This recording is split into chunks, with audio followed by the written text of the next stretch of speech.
cette vidéo n'est destinée qu'aux personnes qui ont vu le film Doctor Strange 2. Dans le cas contraire, je vous invite tout de suite à quitter cette vidéo puisque vous risqueriez d'être spoilé. Oui, je dis Doctor Strange 2 pour ne pas étaler ma science. Vous le savez, je suis bilingue, j'ai un accent du tonnerre. Je vais le dire quand même pour vous, pour le public. Doctor Strange in the Multiverse of Madness. Oui, mon accent, il est éclaté.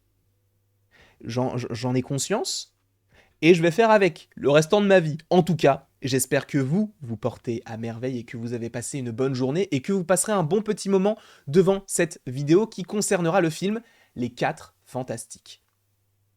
Vous allez voir qu'il y a un lien évident avec le film Doctor Strange 2, mais bon, pour ceux qui ont déjà vu le film, vous savez. Pour ceux qui n'ont pas vu le film, qu'est-ce que vous faites là? Voilà.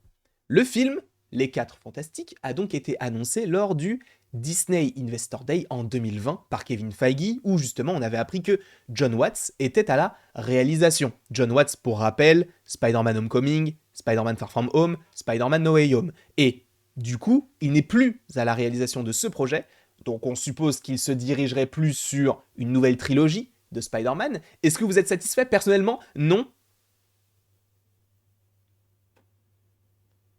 Qui le serait? Enfin, oui, Homecoming c'était sympa, Far From Home c'était sympa, No Way Home c'était très sympa, mais voilà. Mais pour un film Spider-Man, on veut pas que ce soit sympa. On veut que ce soit un film Spider-Man. Mais ce n'est pas le sujet. Les 4 Fantastiques, donc, n'a actuellement pas de réalisateur, nous n'avons pas encore de casting, et en plus de ça, on n'a pas de date. Sachant que cette année, nous avons à la fois la San Diego Comic Con, qui a lieu, je crois, si je ne dis pas de bêtises, du 21 au 24 juillet, et la D23 qui a lieu, encore une fois, si je ne dis pas de bêtises, du 8 au 11 septembre. Alors, je ne streamerai pas ces événements sur YouTube, puisque Mathéo le fera très très bien comme il en a l'habitude. Nous, on regardera le live de Mathéo, en tout cas les lives de Mathéo, et en plus de ça, dès qu'il y aura une news ou un truc comme ça, on fera une vidéo où on réagira à chaud, sans pour autant que ce soit en live. Ce sera une vidéo à part entière. Mais donc on a déjà ces deux événements qui arrivent. Alors supposément qu'à la Comic Con on n'aurait pas forcément énormément d'infos sur le reste du MCU et ce serait plus sur Black Panther Wakanda Forever, mais pour la D23 je pense qu'on va avoir beaucoup de projets qui vont être annoncés. On verra, bien évidemment. Cependant, nous avons donc ce film, Les 4 Fantastiques, qui n'a pas de date. Mais à quel moment pourrait-il sortir? Pas 2022, c'est évident, puisque nous sommes déjà mi-2022 et que le seul film qui devrait sortir, c'est Black Panther Wakanda Forever. Cette année, bien évidemment, en novembre. Ensuite, en 2023, on a en février-mars, je crois que c'est Ant-Man et la Guêpe Quantum Mania. Ensuite, on a en avril-mai, mais je crois que c'est plus en mai, le film Les Gardiens de la Galaxie, volume 3. Ensuite, nous avons le film The Marvels en juillet 2023, et en octobre-novembre 2023, on n'a pas encore de film officiel, mais par rapport aux dernières rumeurs, par rapport aux dernières informations, on suppose que c'est le film Blade avec Mahershala Ali, qui avait donc lui été annoncé lors du Disney, pas du tout, lors de la San Diego Comic Con de 2019. Jusque-là, tout va bien. Donc on suppose que le film Les 4 Fantastiques pourrait arriver en 2024. Donc c'est déjà la première petite information. Concernant le réalisateur ou la réalisatrice, parce que honnêtement, il y a beaucoup de gens qui aimeraient que ce soit Bryce Dallas Howard, puisqu'elle fait un très très bon travail sur du Star Wars, donc pourquoi ne pas l'imaginer sur un projet Marvel?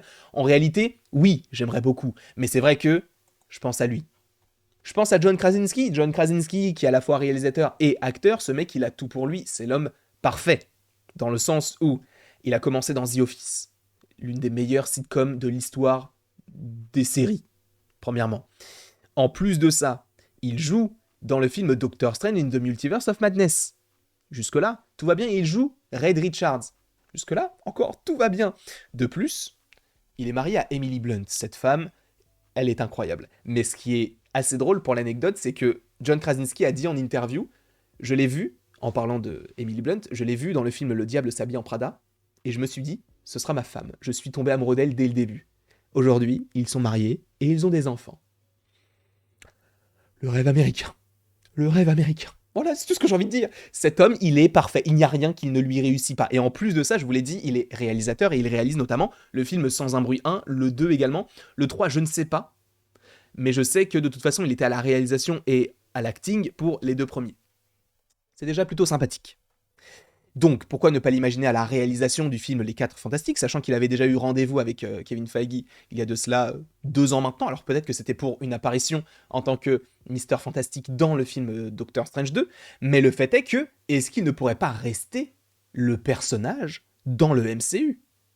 Dans le sens où, est-ce que vous vous souvenez du film Doctor Strange 2 dans lequel il y a les Illuminati? Nous avons Doctor Strange qui est joué par Benedict Cumberbatch, nous avons Mordo qui est joué par Chiwetel Ejiofor, nous avons Captain Marvel, Maria Rambeau qui est joué par Lashana Lynch, nous avons Black Bolt qui est joué par l'acteur de Black Bolt dans Les Inhumains, je ne sais plus son nom, nous avons le professeur Xavier joué par Patrick Stewart, et bien évidemment, nous avons Captain Carter qui est joué par Hayley Atwell. Et John Krasinski qui joue plutôt le personnage de Mister Fantastique. Jusque-là, vous me suivez. Cependant, cette scène-là, elle se déroule dans l'univers 838. Nous, dans le MCU, on est dans l'univers 616. Alors, je comprends que cela pose des problèmes à certains qui sont fans de comics, puisque je crois que l'univers 616 est un univers de comics, et que nous, dans le MCU, on serait plus sur un univers qui serait aux alentours de 1 999 999. Mais c'est vrai que pour la façon de faire et de dire, en vrai, ils auraient pu... ça aurait été trop compliqué, même si, en réalité, ils auraient très bien pu prendre un autre nombre. Mais c'est vrai que 616, ça parle aux gens qui aiment les Marvel. Mais c'est vrai que ça peut porter à confusion sur certains points. Cependant, nous avons donc l'univers 838 qui est ici présent, dans lequel nous avons des acteurs que nous avons déjà vus dans l'univers 616. Le fait est que Maria Rambeau est jouée par la même actrice, pareil pour Peggy Carter. Après, pour Black Bolt, c'est un petit peu différent dans le sens où au début, il était censé apparaître dans un film, Inhumans, sauf que ça s'est dérivé en série qui n'était pas réellement canon au MCU. Donc on se pose des questions par rapport à tout cela. En plus de ça, Thanos, c'est Thanos, donc ça ne change pas grand-chose, mais bon, on le reconnaît, c'est Josh Brolin, même si ils n'ont pas repris l'acteur pour faire cette scène-là, ils ont juste pris un mannequin. Et John Krasinski, du coup, lui, joue Mister Fantastique dans cet univers-là, sachant que dans cet univers, on a déjà les 4 Fantastiques, on a déjà Franklin, supposément, qui est né, puisqu'il parle d'enfant, et on a la Baxter Foundation. Donc tout ça fait que il y a bien les 4 Fantastiques qui sont implantés dans cet univers-là, sauf que nous, dans le MCU, dans l'univers 616, du coup, on n'a pas tout ça. Sauf qu'on a ces acteurs-là qui jouent les mêmes personnages. Donc le fait est que, et ça c'est Comics Guardian qui me l'avait dit à la fin de notre visionnage du film au Doctor Strange 2, il avait dit, mais en vrai c'est possible que John Krasinski il reste en tant que Mister Fantastique dans le MCU, puisque tous les autres personnages-là, ils ont repris les mêmes acteurs. Alors tu me diras, oui, ils ont peut-être repris les mêmes acteurs pour que ce soit plus cohérent pour les fans, pour comprendre un petit peu qui est qui, puisque s'ils avaient dit Maria Rambeau et qu'au final c'était une autre actrice, ou s'ils avaient fait la même chose avec Peggy Carter, ça aurait été très compliqué. Mais le fait est que, non, par rapport à ça, on peut imaginer que Mister Fantastique soit toujours joué par John Krasinski à la suite de tout cela. Alors, est-ce que ce serait le même Mister Fantastique? En vérité, non, puisque nous l'oublions pas, il est mort. Enfin, il a été déchiqueté par Wanda.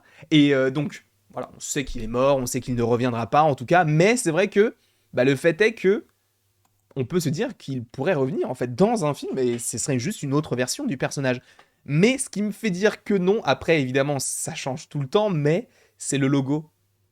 Vous voyez le logo qu'il a là, qu'il arbore sur son torse. Ce n'est pas le même logo que le film. C'est complètement con. Tu vas me dire, ça n'a aucun sens, mais en vérité, c'est pas le même logo. Là, vous voyez la barre, on va dire, verticale du 4, elle est un peu en diagonale. Là où le logo de de ce personnage-là, il est droit. C'est un 4 qui est comme ça. Donc en réalité, juste par rapport au logo, on peut se dire, ce sera pas le même. Mais après, ça peut juste être le même acteur avec un logo différent, avec un costume différent. Mais en vérité, Kevin Feige avait dit en interview, puisqu'il y a quand même pas mal de choses qui sortent là en ce moment sur Doctor Strange, puisque le film sort sur Disney+, donc il faut faire aussi un petit peu la promo du film. Et il avait dit qu'ils avaient pris John Krasinski, puisqu'il y avait beaucoup de fans qui le voulaient. Mais par rapport à cette phrase-là, moi j'ai l'impression que c'est juste pour la référence, on te l'a mis là parce que tu le voulais, mais pour le film qu'on va faire, ce sera pas John Krasinski. C'est comme ça que je l'ai pris. Alors peut-être qu'il sera de retour. Moi j'aimerais beaucoup que ce soit John Krasinski, Emily Blunt, en tout cas en tant que Mister Fantastique et Femme Invisible, puisqu'il collerait parfaitement au rôle, en tout cas physiquement. Donc non, moi j'aime beaucoup. J'aimerais beaucoup qu'il revienne. Après c'est vrai que, est-ce qu'il perdrait pas un petit peu de crédibilité, dans le sens où, s'il est déjà mort et qu'il s'est fait défoncer par Wanda en 2 secondes, sachant que c'est censé être l'un des mecs les plus intelligents et les plus puissants de l'univers Marvel, est-ce qu'il perdrait pas de crédibilité si on l'a dans le MCU aujourd'hui? En vrai, c'est possible, mais c'est John Krasinski, quoi. Je le veux. Et je sais pas si vous le voulez, mais n'hésitez donc pas à me le dire en commentaire. N'hésitez pas non plus à aimer, à partager et à vous abonner. Cela me ferait évidemment extrêmement plaisir. Mais dites-moi ce que vous pensez de cette idée de John Krasinski qui serait de retour dans le film Les 4 Fantastiques. Parce que, sachant que le film n'a pas de réalisateur, n'a pas de casting, n'a pas de date, en vrai, on peut imaginer que il s'occupe des Sans un bruit, et après, boum, il arrive sur ce projet-là, en tant que réal et en tant qu'acteur, sachant que réal et acteur, on l'a déjà vu avec notamment Taika Waititi. Tu me diras, oui, mais il joue Korg, oui, mais dans Thor Love and Thunder, alors actuellement, je l'ai pas encore vu, mais dans Thor Love and Thunder, frérot, il joue un personnage qui, donc, il joue Korg, mais qui a un rôle plus important qu'avant, donc en vérité, je l'imagine très très bien. John Krasinski réalisé et joué dans le film. C'est possible. Après, à voir évidemment, on n'est pas à l'intérieur même de Marvel. Peut-être qu'ils ont déjà un casting et qu'ils veulent des persos peut-être plus jeunes. À voir. Mais c'est vrai que j'aimerais bien des personnages confirmés comme eux. Même si, une vidéo qui arrive, je pense que le film pourrait se dérouler dans les années 60. Je vous apprécie fortement. Et après tout cela, il ne me reste plus qu'à vous dire à la prochaine pour la prochaine.